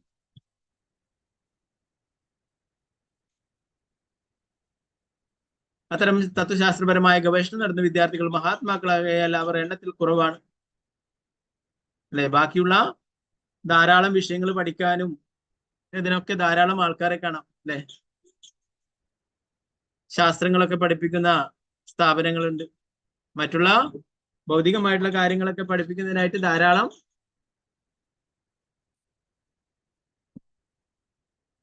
സ്ഥാപനങ്ങളുണ്ട്, അല്ലെ? നമുക്കറിയാം പലതും, എഞ്ചിനീയറിംഗ് ആയാലും മെഡിക്കൽ ആയാലും ഇതൊക്കെ, അല്ലെ? അവിടെയൊക്കെ ധാരാളം ആൾക്കാർക്ക് അവിടെ നിന്ന് സീറ്റ് ഉണ്ടാവില്ല, അല്ലെ? പല കോട്ടകളിലൊക്കെ ആയിട്ട് കുറെ പണമൊക്കെ കൊടുത്തിട്ടാണ് ഓരോ സീറ്റൊക്കെ കരസ്ഥമാക്കുക, അല്ലെ? എന്നാൽ നമുക്ക് കാണാൻ പറ്റും ആത്മീയമായിട്ടുള്ള കാര്യങ്ങൾ പഠിക്കുന്നെടുക്ക വളരെ കുറച്ച് ആൾക്കാർ മാത്രമേ ഉണ്ടാവൂ. ഇസ്കോണിൽ തന്നെയുണ്ട് ശാസ്ത്രങ്ങള്, ഭഗവത്ഗീതയും ഭാഗവതവും ചൈതന്യ ചരിതാമൃതവും ഒക്കെ പഠിപ്പിക്കുന്ന സ്ഥാപനങ്ങൾ. Vrindavan institute of higher education, BIHE, അതേപോലെ MIHE മായാപൂർ ഇൻസ്റ്റിറ്റ്യൂട്ട്. അപ്പോ അവിടെയൊക്കെ ശാസ്ത്രങ്ങൾ പഠിക്കുന്നു. ഭക്തിശാസ്ത്രി, നമ്മൾ ഓൺലൈനിൽ ഭക്തിശാസ്ത്രി ഒക്കെ പഠിക്കുന്നു, അല്ലെ? അവിടെ നേരിട്ട് ഭക്തിശാസ്ത്രി ഒക്കെ പഠിപ്പിക്കുന്നു. അതുപോലെ ഭക്തി വൈഭവ് ഒക്കെ പഠിപ്പിക്കുന്നു, ഭക്തി വേദാന്ത എല്ലാം പഠിപ്പിക്കുന്നുണ്ട്. എന്നാൽ അവിടെയൊന്നും അത്ര കൂടുതൽ ആൾക്കാരുണ്ടാവില്ല. കുറച്ച് ആൾക്കാർ വിരലിലുണ്ടാവുന്നവർ മാത്രമേ ഉണ്ടാവൂ. എന്താണ്, അവർക്ക് അത്രയും താല്പര്യമുള്ളത് കൊണ്ടാണ് അവരിങ്ങനെയുള്ള ശാസ്ത്രങ്ങൾ പഠിക്കാനായിട്ട് വരുന്നത്. മറ്റുള്ളവർക്കൊന്നും ഇതിനെക്കുറിച്ച് അത്ര വേണ്ടുന്നത്ര താല്പര്യമില്ല. എന്തുകൊണ്ടാണ്? അവർ വിചാരിക്കുന്നത് ഇത് പഠിച്ചിട്ട് വലിയ ശമ്പളമൊന്നും കിട്ടില്ല, അല്ലെ? ഒരു ഡോക്ടർ ആവാനോ എഞ്ചിനീയർ ആവാനോ ഒക്കെ പഠിച്ചു കഴിഞ്ഞാല് കുറച്ച് ലക്ഷങ്ങൾ കൊടുത്തു കഴിഞ്ഞാൽ എന്താ, കുറച്ച് കോടികൾ നമുക്ക് സമ്പാദിക്കാമെന്ന് വിചാരിക്കും, അല്ലെ? കുറച്ച് ലക്ഷങ്ങളൊക്കെ കൊടുത്തിട്ട് ഒരു സീറ്റൊക്കെ തരപ്പെടുത്തിയാലും നമുക്ക് അതുകൊണ്ട് കോടികളൊക്കെ ഉണ്ടാക്കാനായിട്ട് സാധിക്കുമെന്ന് വിചാരിക്കും, അല്ലെ? എന്നാൽ ഇവിടെ ആത്മീയമായിട്ടുള്ള കാര്യങ്ങൾ പഠിച്ചതിനെ കൊണ്ട് അവരുടെ കണ്ണിലെ അത് വലിയ പ്രയോജനമൊന്നും ഇല്ല, അല്ലെ? എന്നാൽ യഥാർത്ഥ പ്രയോജനം ഇതുകൊണ്ട് മാത്രമേ ഉള്ളൂ, അല്ലെ? അല്ലെ? അപ്പൊ അതുകൊണ്ട് തന്നെ അങ്ങനെയുള്ള കാര്യങ്ങൾ പഠിക്കുന്നവര് വളരെ കുറവായിട്ടുള്ള ആൾക്കാരാണ്, അല്ലെ? അത്രയും ഭാഗ്യവാന്മാർക്ക് മാത്രം. പ്രത്യേകിച്ചും അത് ഭഗവാന്റെ ധാമാണല്ലേ, വൃന്ദാവനമായാലും മായാപുരായാലും. അവിടെയൊക്കെ ചേർന്ന് ഭക്തിശാസ്ത്രി ആയാലും ഭക്തി വൈഭവായാലും മറ്റുള്ള ചെറിയ കോഴ്സ് ഒക്കെ ഉണ്ട്, 3 മാസത്തെ ഭക്തി സദാചാര അങ്ങനെയൊക്കെ പറഞ്ഞിട്ടുണ്ട്. അപ്പോ അതിലൊക്കെ പങ്കെടുക്കുകയാണെങ്കിൽ അതൊക്കെ അത്രയും കാരുണ്യമാണ്. അവിടെ പഠിപ്പിക്കുന്നവരൊക്കെ പ്രഭുപാദരുടെ ശിഷ്യന്മാരൊക്കെയാണ് അവിടെ വന്ന് പഠിക്കുന്നത്. കുറച്ച് കൊറോണ കാലത്ത് കുറച്ച് കാലം അവിടെ പോവാനും അവിടുന്ന് പ്രഭുപാദരുടെ ശിഷ്യന്മാരായിട്ടുള്ള പരിശുദ്ധ ഭക്തന്മാരെ കാണാനും അവരിൽ നിന്ന് കേൾക്കാനൊക്കെ സാധിച്ചു. അപ്പൊ അത്രയും എന്താ പറയാ, പ്രഭുപാദരുടെ ശിഷ്യന്മാരായിട്ടുള്ള അവരൊക്കെ വന്നിട്ട് നമുക്ക് കാര്യങ്ങളൊക്കെ പറഞ്ഞു തരും. ഓരോരോ വിഷയങ്ങളെ കുറിച്ചിട്ട്, ഓരോരോ പൂജയെ കുറിച്ചിട്ടായാലും അല്ലെ മറ്റുള്ള കാര്യങ്ങളായാലും ഓരോരോ കാര്യങ്ങളും ഭഗവാനെ കുറിച്ചുള്ള ഓരോ ശാസ്ത്രങ്ങളൊക്കെ പറഞ്ഞു തരും. ഭഗവാനെ സംബന്ധിക്കുന്ന ഭക്തിയുടെ സേവനത്തിന് നമുക്ക് ഉപകാരപ്പെടുന്ന ധാരാളം കാര്യങ്ങളാണെന്ന് പഠിപ്പിക്കുന്നു. അപ്പൊ അതുപോലെ തന്നെ ഭക്തി ശാസ്ത്രിയായാലും ഭക്തി വൈഭവായാലും ഒക്കെ അവിടുന്ന് പഠിപ്പിക്കുന്നു. ശ്രീമദ് ഭാഗവതം പഠിപ്പിക്കുന്നതാണ് ഭക്തി വൈഭവ്. അതുപോലെ തന്നെ ഭക്തി ശാസ്ത്രി, ഭഗവത്ഗീത, ഇതൊക്കെ അവിടെ പഠിപ്പിക്കുന്നു. ചൈതന്യ ചരിതാമൃതം എല്ലാം പഠിപ്പിക്കുന്നുണ്ട്. അവിടുന്ന് നല്ല പ്രസാദം ഒക്കെ ലഭിക്കും. രാധാശ്യാം സുന്ദറിന് വിശേഷ ദിവസങ്ങളിലൊക്കെ രാധാശ്യാം സുന്ദറിന് നിവേദിച്ചുള്ള ആ പ്രസാദമൊക്കെ ലഭിക്കും. അപ്പൊ അങ്ങനെ ധാരാളം എന്താ പറയാ, പ്രത്യേകിച്ചും സാധുക്കളുടെ സംഘം, ഭഗവാന്റെ പരിശുദ്ധ ഭക്തന്മാരുടെ സംഘം, പ്രഭുപാദരുടെ ശിഷ്യന്മാരെന്ന് പറഞ്ഞാൽ പ്രഭുപാദർക്ക് അത്രയും പ്രിയപ്പെട്ടതാണ്. പ്രഭുപാദരെ എല്ലാ തരത്തിലും സഹായിച്ചിട്ടുള്ളവരാണ് അവരൊക്കെ. അപ്പൊ അവരൊക്കെ അവിടെ വന്നിട്ട് ക്ലാസ്സുകളൊക്കെ ഭഗവാനെ പറ്റിയുള്ള കാര്യങ്ങൾ പറഞ്ഞു തരും, പ്രഭുപാദരെ പറ്റിയുള്ള കാര്യങ്ങളൊക്കെ പറഞ്ഞു തരും. അതുപോലെ അവിടെ ഗുരുപൂജയൊക്കെ പഠിപ്പിക്കും, ഗുരുപൂജയൊക്കെ അവിടെ ചെയ്യിപ്പിക്കും. അങ്ങനെ ധാരാളം കാര്യങ്ങളുണ്ട്, ആത്മീയമായിട്ടുള്ള കാര്യങ്ങളൊക്കെ അവിടെ പഠിപ്പിക്കുന്നത് ചെയ്യും. എന്നാൽ അതില് താല്പര്യമുള്ളവർ വളരെ ചുരുക്കം മാത്രമേ ഉണ്ടാവും, കുറച്ച് ആൾക്കാർ അത്രയും ഉണ്ടാവും. അപ്പൊ അതെന്താണ്, എന്താ പറയാ, ദൗർഭാഗ്യം അല്ലെ, നിർഭാഗ്യമാണ്. മറ്റുള്ളവർക്കൊക്കെ മറ്റുള്ള ഭൗതിക വിഷയങ്ങളൊക്കെ നേരത്തെ നമ്മൾ പറഞ്ഞു, അല്ലെ? പ്രവൃത്തി മാർഗം, നിവൃത്തി മാർഗത്തിൽ ആർക്കും തന്നെ താല്പര്യമില്ല. എല്ലാവരും എങ്ങനെ ഭൗതികമായിട്ടുള്ള നേട്ടങ്ങൾ ഉണ്ടാക്കാം, ഇതിലൊക്കെയാണ് അവർക്കൊക്കെ താല്പര്യം. പ്രഭുപാദരുടെ ആ സ്വപ്നമാണ് ശാസ്ത്രങ്ങൾ പഠിപ്പിക്കുന്ന ഒരു സ്ഥാപനം വേണമെന്നുള്ളത്. പിന്നെ പ്രഭുപാദരുടെ ശിഷ്യന്മാരാണ് അത് തുടങ്ങിയിട്ടുള്ളത് ഗോശാലയിൽ. അവിടെ പോയാൽ നിങ്ങൾക്ക് കാണാം വൃന്ദാവനത്തില് ഇസ്കോണിന്റെ ഗോശാലേന്റെ അവിടെ തന്നെയാണ് VHE എന്ന് പറഞ്ഞ വൃന്ദാവൻ ഇൻസ്റ്റിറ്റ്യൂട്ട്.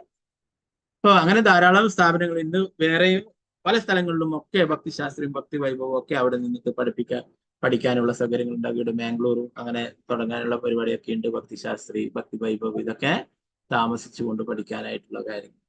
മറ്റുള്ള അവിടെയൊക്കെ ഹോസ്റ്റലിലൊക്കെ നിന്നുകൊണ്ട് കാര്യങ്ങളൊക്കെ പഠിക്കുന്ന പോലെ ഭൗതികമായ കാര്യങ്ങൾ പഠിക്കുന്ന പോലെ ഭഗവാനെ സംബന്ധിച്ച കാര്യങ്ങളൊക്കെ ഇവിടെ താമസിച്ച് ഇവിടുന്ന് പഠിക്കാനുള്ള സൗകര്യങ്ങളൊക്കെ ആക്കുന്നു. ഓക്കെ, അങ്ങനെയുള്ളവർ വളരെ ചുരുക്കം മാത്രമേ ഉള്ളൂ എന്ന് ഇവിടെ പറയുന്നു. ഒരുവന് തത്വശാസ്ത്രപരമായ അന്വേഷണത്തിലൂടെ പരമോന്നതനായ വ്യക്തിയെ മനസ്സിലാക്കുന്ന തലത്തിൽ എത്താൻ കഴിയാത്ത പക്ഷം അവൻ ഏറ്റെടുക്കുന്ന കർത്തവ്യം അവിടം കൊണ്ട് തീരുന്നില്ല. പരമോന്നതനായ ഭഗവാനെ മനസ്സിലാക്കാൻ കഴിയുന്ന ബിന്ദുവിൽ എത്തിച്ചേരാൻ കഴിയുന്നത് വരെ അവൻ തന്റെ ജ്ഞാനാന്വേഷണം ഭക്തിത സേവനത്തിലൂടെ തുടരണം. പരമദിവ്യത്വ പുരുഷനുമായി നേരിട്ട് ബന്ധപ്പെടുത്തുന്നതിനുള്ള അവസരം ലഭിക്കുന്നതിനെ പറ്റി ഭഗവത്ഗീതയിൽ കൊടുത്തിട്ടുണ്ട്. മറ്റുള്ള പ്രക്രിയകൾ പ്രത്യേകിച്ചും തത്വശാസ്ത്രപരമായ ഊഹാഭവങ്ങളും നിഗൂഢയോഗവും വളരെയേറെ കുഴപ്പങ്ങൾ സൃഷ്ടിക്കുമെന്നും അവിടെ പറഞ്ഞു. വളരെ വളരെയേറെ കുഴപ്പങ്ങൾക്കും ക്ലേശങ്ങൾക്കും ശേഷം യോഗി അഥവാ ത്വാത്വികനായ ജ്ഞാനി ഭഗവാനിലേക്ക് വന്നേക്കാം. അതേസമയം ഭക്തിത സേവനത്തിന്റെ പാത എല്ലാവർക്കും വളരെ എളുപ്പമാണ്. ഒരുവന് തത്വശാസ്ത്ര ഊഹാഭവങ്ങളുടെ നേടാൻ ശ്രമിക്കുന്ന ഫലം ഭക്തിത സേവനത്തിലൂടെ നിഷ്പ്രയാസം നേടാം. അഭ്യൂഹങ്ങളിലൂടെ യത്നിക്കുന്നതിന് പരമദിവ്യത്വ പുരുഷൻ എന്ന ലക്ഷ്യത്തിലെത്താൻ കഴിയാത്ത പക്ഷം അവന്റെ ഗവേഷണ പ്രയത്നങ്ങളെല്ലാം കേവലം കഠിന പ്രയത്നമാകും. നിർവ്യക്തിക ബ്രഹ്മത്തിൽ ലയിക്കുക എന്താണ് ജ്ഞാനിയായ ദാർശനികന്റെ അർത്ഥത്തിന്റെ ലക്ഷ്യം. പക്ഷെ ആ ബ്രഹ്മമായിട്ട് പരമോന്നതനായ വ്യക്തിയുടെ തേജസ്സാണ്. ഭഗവത്ഗീതയിൽ പറയുന്നു അല്ലെ, അവ്യക്ത രൂപത്തിലെ ഭഗവാനെ ആരാധിക്കുന്നതും മനസ്സിലാക്കുന്നതും ഒക്കെ വളരെ വിഷമം പിടിച്ചിട്ടുള്ള വഴിയാണ്. എന്നാൽ ഭഗവാനെ വ്യക്തിരൂപത്തിൽ ആരാധിക്കുന്നത് വളരെ എളുപ്പമായിട്ടുള്ളതാണ് ഭക്തിയുത സേവനങ്ങൾ ചെയ്യുന്നതിന് എന്ന് പറയുന്നത്. ഈ ബ്രഹ്മത്തിൽ ലയിക്കാനൊക്കെ ആഗ്രഹിക്കുന്നു. ഈ ബ്രഹ്മം എന്ന് പറയുന്നത് ഭഗവാന്റെ ശരീരത്തിൽ നിന്ന് വരുന്ന ലൈറ്റാണ്.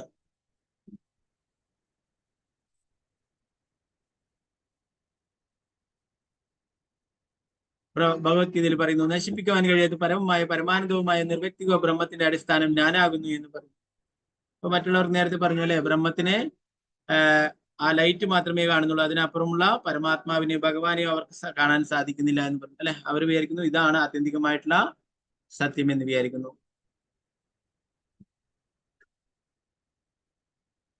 ബ്രഹ്മാനന്ദം ഉൾപ്പെടെ എല്ലാ ആനന്ദങ്ങളുടെയും അത്യുന്നത സംഭരണയാണ് ഭഗവാൻ. അതിനാൽ പരമദിവ്യത്വ പുരുഷനായ ഭഗവാൻ അചഞ്ചലമായ വിശ്വാസമുള്ള ഒരു വ്യക്തി നിർവ്യക്തിക ബ്രഹ്മത്തെയും പരമാത്മാവിനെയും നേരത്തെ തന്നെ സാക്ഷാത്കരിച്ചിരിക്കുമെന്ന് പറയും. നിർവ്യക്തിക ബ്രഹ്മവും പരമാത്മാവിനെയൊക്കെ നേരത്തെ തന്നെ മനസ്സിലാക്കിയിരിക്കുന്നു ഒരു ഭഗവാനെ ആരാധിക്കുന്ന ഒരാൾ എന്ന് പറയും അല്ലെ. അതിനായിട്ട് പിന്നീട് വീണ്ടും ശ്രമിക്കേണ്ട ആവശ്യമില്ല. അപ്പൊ ഈ അവസ്ഥയൊക്കെ കഴിഞ്ഞിട്ടാണ് കൃഷ്ണനാണ് പരമദിവ്യത്വ പുരുഷൻ എന്നുള്ള മനസ്സിലാക്കിയിട്ട് അങ്ങനെയുള്ള സേവനത്തിൽ ഏർപ്പെടുന്നത്.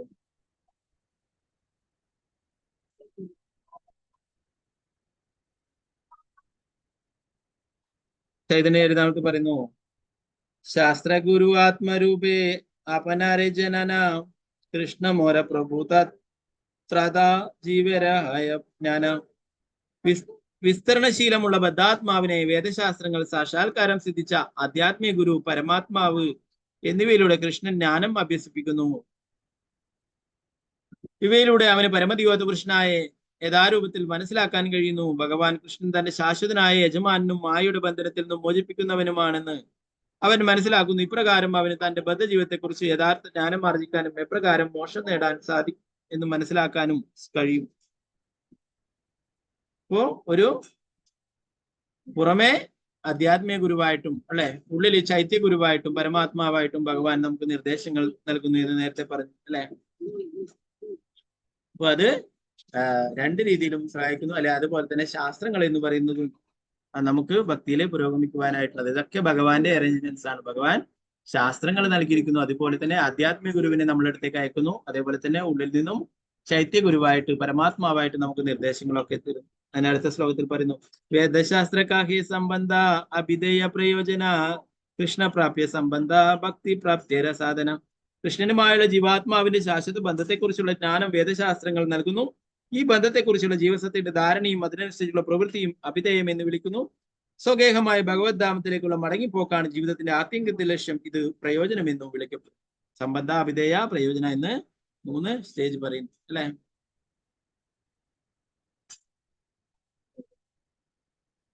അഭിധേയ നാമ ഭക്തി പ്രേമ പ്രയോജന പുരുഷാർത്ഥ ശിരോമണി പ്രേമ മഹാദന. ഭക്തിത സേവനം അഥവാ ഭഗവത് പ്രീതിക്കായുള്ള ഇന്ദ്രിയ കർമ്മത്തെ അഭിധേയം എന്ന് വിളിക്കുന്നു. എന്തുകൊണ്ടെന്നാൽ ഇതിന് ജീവിത ലക്ഷ്യമായ ഒരുവന്റെ മൗലികമായ ഭഗവത് പ്രേമത്തെ വളർത്താൻ കഴിയും. ഈ ലക്ഷ്യമാണ് ജീവാത്മാവിന്റെ ഏറ്റവും ഉന്നതമായ പുരുഷാർത്ഥവും മഹാദനവും. ഇപ്രകാരം ഒരുവൻ അതീന്ദ്രിയ പ്രേമഭരിത ഭഗവത് സേവനം എന്ന വിധാനത്തെ കൈവരിക്കുന്നു.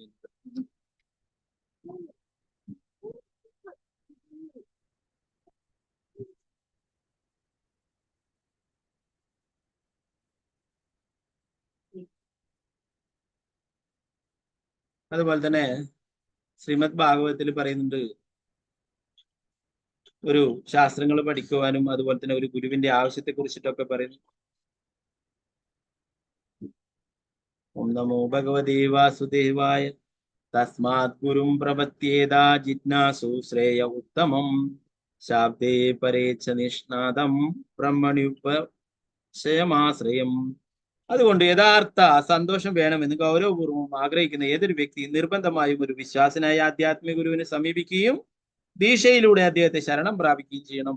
ഗാഢമായ നിരൂപണത്തിലൂടെ വേദശാസ്ത്ര നിർണയങ്ങൾ സാക്ഷാത്കരിക്കുകയും ആ നിർണയങ്ങൾ മറ്റുള്ളവരെ ബോധ്യപ്പെടുത്തുവാൻ കഴിയുകയും ചെയ്യുക എന്നതാണ് ഒരു യഥാർത്ഥ ആധ്യാത്മിക ഗുരുവിന്റെ യോഗ്യത.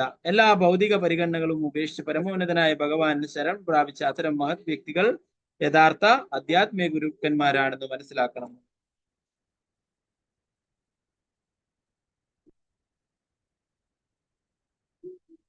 അപ്പോ പലരും ചിന്തിക്കും അല്ലെ, എന്തിനാണ് ഒരു ഗുരു എന്നൊക്കെ അല്ലെ. ശാസ്ത്രങ്ങളിൽ പറഞ്ഞിരിക്കുന്നത് ഇതിനെ കുറിച്ചിട്ട് ഒരു ഗുരു ആവശ്യമാണ് എന്നുള്ള കാര്യം. ഇപ്പൊ ഭഗവാനെ സംബന്ധിച്ചുള്ള കാര്യങ്ങൾ അറിയാനായിട്ട് ഒരു ഗുരുവിനെ ശരണം പ്രാപിക്കണമെന്ന്.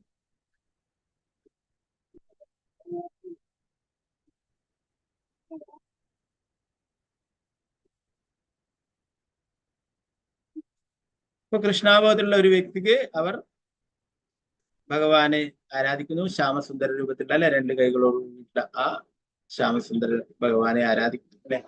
അതിൽ നിന്നാണ് ഈ ബ്രഹ്മവും പരമാത്മാവും ഒക്കെ ഉണ്ടായിട്ടുള്ളതെന്ന് ആ വ്യക്തിക്ക് അറിയാം അല്ലെ. അപ്പൊ അതുകൊണ്ട് തന്നെ ഏറ്റവും ഉയർന്ന തലത്തിലുള്ള ആരാധനയാണിത്. ഇതൊക്കെ നേരത്തെ തന്നെ സാക്ഷാത്കരിച്ചതാണെന്ന് പറയും.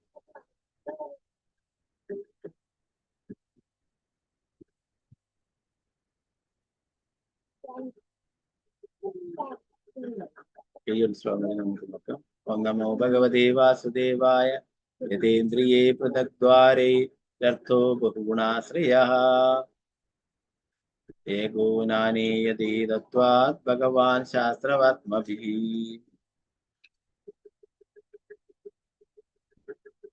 ഒരേ വസ്തു വ്യത്യസ്ത ഗുണങ്ങളുള്ളതായകയാൽ വ്യത്യസ്ത ഇന്ദ്രിയങ്ങൾ അതിനെ വ്യത്യസ്ത രീതികൾ വിവേചിച്ചറിയുന്നു. അതുപോലെ പരമദിവ്യപുരുഷനായ ഭഗവാൻ ഒന്ന് മാത്രമാണെങ്കിലും വ്യത്യസ്ത വൈദിക ശാസ്ത്രങ്ങൾ പ്രകാരം അദ്ദേഹം വ്യത്യസ്തനായി കാണപ്പെടുന്നു. ഭാവാർത്ഥം ശ്രീല പ്രഭുപാദിക്ക് ചെയ്യും. ഒരുവൻ ജ്ഞാനയോഗത്തിന്റെയും സിദ്ധാന്ത തത്വശാസ്ത്രത്തിന്റെയും പാതകളിലൂടെ നിർവ്യക്തിക ബ്രഹ്മത്തിൽ എത്തിച്ചേരുമ്പോൾ ഭക്തൻ കൃഷ്ണാബോധത്തിലുള്ള ഭക്തിത സേവനത്താൽ പരമദിവ്യപുരുഷനായ ഭഗവാനിലുള്ള തന്റെ ഭക്തിയും വിശ്വാസവും സമ്പുഷ്ടമാക്കുന്നതായി ഇവിടെ കാണാം. ജ്ഞാനയോഗവും ഭക്തിയോഗവും രണ്ടും പരമദിവ്യപുരുഷനായ ഭഗവാൻ എന്ന ഏക ലക്ഷ്യം ഉദ്ദേശിച്ചുള്ളതാണെന്ന് പ്രസ്താവിച്ചിരിക്കുന്നു. ജ്ഞാനയോഗ പ്രക്രിയ അല്ലാതെ പരമദിവ്യപുരുഷനായ ഭഗവാൻ അവ്യക്തിഗതനായി സംവേദിക്കപ്പെടുന്നു. ഒരു വസ്തുവിനെ വ്യത്യസ്തങ്ങളായ ഇന്ദ്രിയങ്ങളാൽ വ്യത്യസ്തങ്ങളായി വിവേചിച്ചറിയുന്നത് പോലെ ഒരേ പരമോന്നതനായ ഭഗവാൻ മാനസികാഭിമുഖികൾക്ക് അവ്യക്തനായി തോന്നിപ്പിക്കുന്നു. മേഘാവൃതമായ ഒരു മല ഒരുവനെ കുറെ ദൂരെ നിന്ന് കാണുമ്പോൾ ഒരു മേഘം പോലെ തോന്നിക്കും. കുറെ കൂടി അടുത്തെത്തുമ്പോൾ അവന് മേഘത്തിന്റെ സ്ഥാനം മലയും ഏതാനും പച്ചപ്പുകളും ദർശിക്കുവാൻ കഴിയും. ശരിക്കും മലയിൽ എത്തിക്കഴിയുമ്പോഴാവട്ടെ അതിനുടെ പലവിധ വൈവിധ്യങ്ങളും ഗോചരമാകും. പാലിനെ വിവേചിച്ചറിയുന്നതാണ് ഇനി ഒരു ഉദാഹരണം. പാൽ കാണുമ്പോൾ നമ്മൾ അതിനെ വെളുത്തതെന്ന് കാണും. രുചിക്കുമ്പോൾ വളരെ രുചികരമായി അനുഭവപ്പെടും. സ്പർശിച്ചു നോക്കുമ്പോൾ തണുപ്പുള്ളതായി തോന്നിക്കും. മണത്തു നോക്കുമ്പോൾ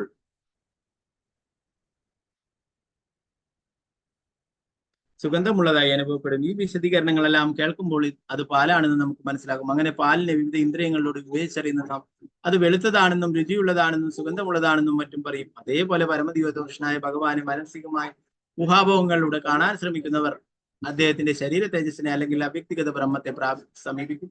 പരമോന്നതനായ ഭഗവാനെ യോഗസിദ്ധിയിലൂടെ ദർശിക്കുവാൻ യത്നിക്കുന്നവർ അദ്ദേഹത്തെ പ്രാന്തീയ പരമാത്മാവെന്ന നിലയിൽ കാണും. പക്ഷേ ഭക്തിയോഗത്തിലൂടെ പരമസത്യത്തെ നേരിട്ട് കാണുവാൻ പരിശ്രമിക്കുന്നവർക്ക് അദ്ദേഹത്തെ പരമോന്നത വ്യക്തി എന്ന നിലയിൽ മുഖാമുഖം ദർശിക്കുവാൻ കഴിയും. ആത്യന്തികമായി വിഭിന്ന പ്രക്രിയകളുടെ എല്ലാം ലക്ഷ്യം പരമോന്നതനായ വ്യക്തിയാകുന്നു. ശാസ്ത്രത്വങ്ങൾ പാലിച്ചും എല്ലാവിധ ഭൗതിക മാലിന്യങ്ങളിൽ നിന്നും അകന്ന് പരിപൂർണ പരിശുദ്ധനായും പരമോന്നതനായ ഭഗവാന് സർവ്വതുമായി സ്വയം സമർപ്പിക്കുന്ന വ്യക്തിയാണ് ഭാഗ്യവാൻ.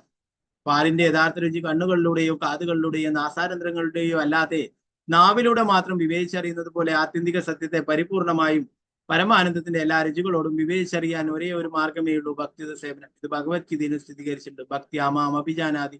ഒരുവൻ ആത്യന്തിക സത്യത്തെ ആർക്കും എല്ലാവിധ പൂർണ്ണതയോടും കൂടി മനസ്സിലാക്കുവാൻ കഴിയുകയില്ല. അതിസൂക്ഷ്മങ്ങളായ അത് അസാധ്യമാണ്. പക്ഷെ ഭക്തിയുടെ സേവന നിർവഹണത്തിലൂടെ മനസ്സിലാക്കലിന്റെ അത്യുന്നത ബിന്ദുവിൽ എത്തിച്ചേരാൻ കഴിയും. മറ്റൊരു വിധത്തിലും അതിന് കഴിയില്ല. വൈദിക ശാസ്ത്രാനുസൃതങ്ങളായ വിവിധ പാതകൾ പിന്നിട്ട് ഒരുവന് പരമദിവ്യത്വ പുരുഷനായ ഭഗവാന്റെ അവ്യക്തിഗത തേജസ്സിൽ എത്താൻ സാധിച്ചു. അവ്യക്തിഗത ബ്രഹ്മത്തെ അറിഞ്ഞിട്ടോ അതിൽ അലിഞ്ഞു ചേർന്നിട്ടോ അതീന്ദ്രിയാനന്ദം നേടുവാനുള്ള പ്രക്രിയ വളരെ സുദീർഘമാണ്. എന്തുകൊണ്ടെന്നാൽ ബ്രഹ്മം അനന്തമാണ്. തദ്ബ്രഹ്മ നിഷ്കലം അനന്തം. ബ്രഹ്മാനന്ദം അനന്തമാകുന്നു. പക്ഷെ അപരിമേയമായ ഈ ആനന്ദവും പിന്നിലാക്കപ്പെടും. അതാണ് അതീന്ദ്രിയരുടെ സ്വഭാവം. ഈ അളവറ്റ ആനന്ദത്തെയും സർവാതിശയകരമാം വിധം പിന്നിലാക്കുന്ന ഉന്നതമായ ആനന്ദതലം കൃഷ്ണനാകുന്നു. കൃഷ്ണനോട് നേരിട്ട് ഇടപെടുമ്പോൾ ഭക്തിയുടെ സേവനത്തിന്റെ പരസ്പര പൂരകത്തിലൂടെ ലഭ്യമാകുന്ന പ്രസന്നതയുടെയും നർമ്മത്തിന്റെയും രുചി അനുഭവമാണ്. അത് അതീന്ദ്രിയ ബ്രഹ്മത്തിൽ നിന്ന് ലഭിക്കുന്ന ആനന്ദത്തെ പോലും അതിശയിപ്പിക്കും. പ്രബോധാനന്ദ സരസ്വതി ഇതിനെപ്പറ്റി പറയുന്നു.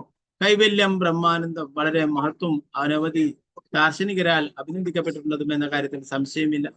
പക്ഷെ ഭഗവാനുമായുള്ള ഭക്തിയുടെ സേവന വിനിമയത്തിലൂടെ എങ്ങനെ ആനന്ദം നേടാമെന്ന് മനസ്സിലാക്കിയിട്ടുള്ള ഒരു ഭക്തനെ സംബന്ധിച്ചിടത്തോളം ഈ അളവറ്റ ബ്രഹ്മാനന്ദം നരകീയമായി അനുഭവിക്കും. ഒരുവൻ അതിനാൽ കൃഷ്ണനുമായി മുഖാമുഖം ഇടപെടാൻ കഴിയുന്ന തലം പ്രാപ്യമാക്കി ഈ ബ്രഹ്മത്തെ അതിശയിപ്പിക്കുവാൻ ശ്രമിക്കണം. ഇന്ദ്രിയങ്ങളുടെ പ്രവർത്തനങ്ങളുടെ കേന്ദ്രം മനസ്സായതിനാൽ കൃഷ്ണൻ മനസ്സിന്റെ യജമാനൻ എന്നർത്ഥം വരുന്ന ഋഷികേശൻ എന്ന് വിളിക്കപ്പെടുന്ന മനസ്സിനെ കൃഷ്ണനിൽ ഉറപ്പിക്കുവാനാണ് ഈ പ്രക്രിയ. അംബരീഷ് മഹാരാജാവ് ചെയ്തതുപോലെ സവേ മന കൃഷ്ണ പദാരവിന്ദയോ. പ്രഭുപാദര് ആ ഒരു വേർഡ്സ് പറയുന്നത് ഇവിടെ ഹൈലൈറ്റ് ചെയ്ത് കാണിക്കുന്നു അല്ലെ. നമ്മുടെ മനസ്സിനെ ഭഗവാന്റെ പാദപങ്കജങ്ങളെ കുറിച്ചിട്ട് ഓർക്കാനായിട്ട് പറയാനായിട്ട്. എല്ലാ പ്രക്രിയകളുടെയും അടിസ്ഥാന തത്വം ഭക്തിയാകുന്നു. ഭക്തിയില്ലാതെ ജ്ഞാനയോഗത്തിനോ അഷ്ടാംഗ യോഗത്തിനോ വിജയിക്കാനാവില്ല. കൃഷ്ണനെ സമീപിക്കാതെ ആത്മസാക്ഷാത്കാര തത്വങ്ങൾക്ക് ആത്യന്തിക ലക്ഷ്യത്തിലെത്താനും കഴിയില്ല. ശ്രീ പ്രഭുപാദ് കി ജയ്. അപ്പൊ നല്ലൊരു ഉദാഹരണമാണ് ഇവിടെ കൊടുത്തിട്ടുള്ളത് അല്ലെ. പാലിന്റെ ഉദാഹരണം പറയുന്നു. പാലിന്റെ സ്വാദ് എന്താണ്, രുചി എന്താണെന്ന് അറിയണമെങ്കിൽ അത് പാല് കുടിച്ച് തന്നെ നോക്കണം അല്ലെ. അല്ലാത്ത രീതിയിൽ ഊഹാപോഹങ്ങൾ വെച്ചിട്ട് പറയുന്നതാണ് അല്ലെ. അതുപോലെ ഭക്തിയുത സേവനത്തിലൂടെ മാത്രമേ ഭഗവാനെ കുറിച്ച് മനസ്സിലാക്കാനായിട്ട് സാധിക്കുള്ളൂ എന്ന് പറയും. അതുപോലെ ഒരു മലയുടെ ഉദാഹരണവും ഇവിടെ പറയുന്നു അല്ലെ. മേഘാവൃതമായ ഒരു മല ഒരുവന് കുറെ ദൂരെ നിന്ന് കാണുമ്പോൾ ഒരു മേഘം പോലെ തോന്നിയിട്ടും കുറെ കൂടി അടുത്തെത്തുമ്പോൾ അവന് മേഘത്തിന്റെ സ്ഥാനവും മലയും ഏതാനും പച്ചപ്പുകളും തർക്കിക്കും. ശരിക്കും മലയിൽ എത്തിക്കഴിയുമ്പോൾ അവനവിടെ അനവധി വൈവിധ്യങ്ങളും ഗോചരമാകും അല്ലെ. ദൂരെ നോക്കുമ്പോ ഒരു എന്താ പറയാ ആകാശവും മലയെല്ലാം ഒരുപോലെ ഉണ്ടാവും അല്ലെ. അപ്പൊ അതിനടുത്ത് പോയി നോക്കിയാല് മല വേറെ തന്നെയാണ്, മേഘങ്ങളും ആകാശമൊക്കെ വേറെയാണെന്ന് തോന്നി അല്ലെ. അതില് കുറെ മരങ്ങളും ചെടികളും എല്ലാറ്റിനെയും കാണാനായിട്ട് സാധിക്കും അല്ലെ. അപ്പൊ അതുപോലെ ദൂരെ നിന്ന് നോക്കുമ്പോൾ എന്താ പറയാ ബ്രഹ്മവാദികൾ അവർക്ക് ഈ ബ്രഹ്മത്തെ മാത്രമേ കാണാനായിട്ട് സാധിക്കൂ. അതിനപ്പുറമായിട്ടുള്ള പരമാത്മാവിനെയോ ഭഗവാനെയോ കാണാനായിട്ട് സാധിക്കില്ല. അതിനെക്കുറിച്ച് അറിയാനും അവര് ശ്രമിക്കുന്നില്ല. അപ്പൊ അവർ ആ ബ്രഹ്മത്തെ തന്നെ ആരാധിക്കുന്നു. ആ ബ്രഹ്മത്തിൽ അലിഞ്ഞിട്ട് ഒന്നാനായി തീരാനായിട്ട് ആഗ്രഹിക്കുകയും ചെയ്യും. അപ്പൊ അതുപോലെ പാലിന്റെ ഉദാഹരണം പറയുന്നു. പാല് പലതരത്തിലും ഓരോരാളും ഓരോ തരത്തിൽ പറയും അല്ലെ. പാല് വെളുത്തതാണെന്ന് പറയും അല്ലെ, അതിന് മണമുണ്ടെന്ന് പറയും, അതിന് തണുപ്പുണ്ടെന്ന് പറയും അല്ലെ. എന്നാൽ അത് യഥാർത്ഥത്തില് അതിന്റെ ആ സ്വാദ് ടേസ്റ്റ് മനസ്സിലാക്കണ്ടെങ്കിൽ പാല് കുടിച്ചാൽ മാത്രമേ അത് അത്രയും സ്വാദുള്ളതാണ്, അതിന്റെ രുചി എന്താണെന്ന് മനസ്സിലാക്കാനായിട്ട് സാധിക്കും. അതേപോലെ ഭക്തിയുത സേവനങ്ങളിലൂടെ മാത്രമേ ഭഗവാനെ കുറിച്ച് മനസ്സിലാക്കാനായിട്ട് സാധിക്കുള്ളൂ എന്ന് പറഞ്ഞു. ഊഹാഭോഗങ്ങളിലൂടെയോ മറ്റോ അതിനെ സാധിക്കില്ല.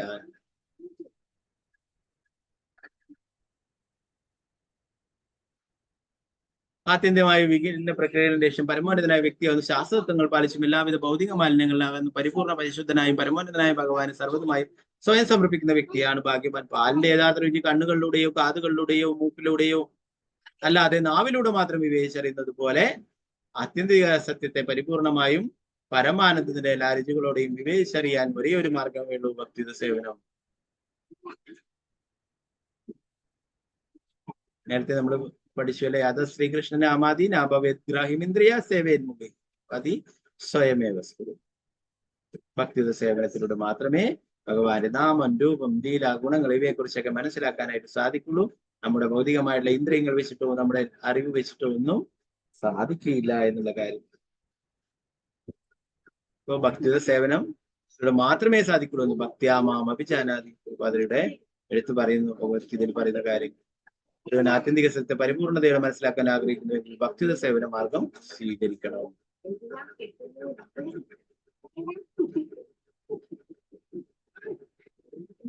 എല്ലാവിധ പരിപൂർണതയോ ആത്യന്തിക സത്യത്തെ ആർക്കും എല്ലാവിധ പരിപൂർണതയോടും കൂടി മനസ്സിലാക്കുവാൻ കഴിയില്ല. അതിസൂക്ഷ്മങ്ങളായ ജീവസത്തകളാൽ അത് അസാധ്യമാണ്. പക്ഷെ ഭക്തിയുത സേവന നിർവഹണത്തിലോ മനസ്സിലാക്കലിന്റെ അത്യുന്നത ബിന്ദുവിൽ എത്തിച്ചേരാൻ കഴിയും. മറ്റൊരു വിധത്തിലും അതിന് കഴിയില്ല. വളരെ എടുത്തു പറയുന്ന ഭക്തിയുത സേവനത്തിന്റെ പ്രാധാന്യത്തെ കുറിച്ചിട്ട് അതിൽ കൂടി മാത്രമേ ഭഗവാനെ കുറിച്ച് മനസ്സിലാക്കാനും ഭഗവാന്റെ കാരുണ്യം നേടാനായിട്ടും സാധിക്കുകയുള്ളൂ എന്ന് പറയുന്നു. ഓക്കെ, അതുപോലെ തന്നെ പറയുന്നു ഋഷികേശനായിട്ടുള്ള ഇന്ദ്രിയങ്ങളുടെ നാഥനായിട്ടുള്ള ആ ഭഗവാന്റെ സേവനത്തിന് നമ്മുടെ ഇന്ദ്രിയങ്ങളെ ഉൾപ്പെടുത്തുവാനായിട്ട് പറയുന്നു. പ്രത്യേകിച്ച് നമ്മുടെ മനസ്സ് അല്ലെ, അതാണ് നിയന്ത്രണമില്ലാതെ പോകുന്നത്. അത് എന്താണ്? സവൈമന കൃഷ്ണ പദാരവിന്റെ ആ പാദപങ്കജങ്ങളെ കുറിച്ചിട്ട് ഓർക്കാനായിട്ടും ഉപയോഗിക്കാനായിട്ടും പറയും. അല്ലാതെ ഭക്തിയില്ലാതെ ജ്ഞാനയോഗത്തിനോ അഷ്ടാംഗ യോഗത്തിനോ വിജയിക്കാനാവില്ല. കൃഷ്ണനെ സമീപിക്കാത്ത ആത്മസാക്ഷാത്കാര തത്വങ്ങൾക്ക് ആത്യന്തിക ലക്ഷ്യത്തെ നിർത്താനും കഴിയില്ല എന്ന്. അഷ്ടാംഗ യോഗിക്കോ ജ്ഞാനയോഗിക്കോ ഒന്നും ഭഗവാനെ പ്രാപിക്കല് പ്രയാസം എടുത്തുള്ളതാണ്. എന്നാൽ ഭക്തി യോഗിക്ക് നിഷ്പ്രയാസം സാധിക്കുന്നതാണ് ഭഗവാനെ നേടുക എന്നുള്ളത്. നിരന്തരായ ശ്രീമദ് ഭാഗവതം ജയ്, ശ്രീല പ്രഭുപാദ് ജയ്, ഗുരു മഹാരാജ് ജയ്, നിതായ ഹരേ കൃഷ്ണ. ഇന്നടുത്ത ഭാഗങ്ങൾ എന്തെങ്കിലും സംശയങ്ങൾ ഉണ്ടെങ്കിൽ വാംശകൽപതരൂപശ പതിദാനം ഭാവനയ്ക്ക് വൈഷ്ണവ അനന്തകൂടി വൈഷ്ണവ വൃന്ദയ്ക്ക് ജയ്, ശ്രീല പ്രഭുപാദ് ജയ്, ഗുരു മഹാരാജ് ജയ്, നിതായ ഹരേ കൃഷ്ണ.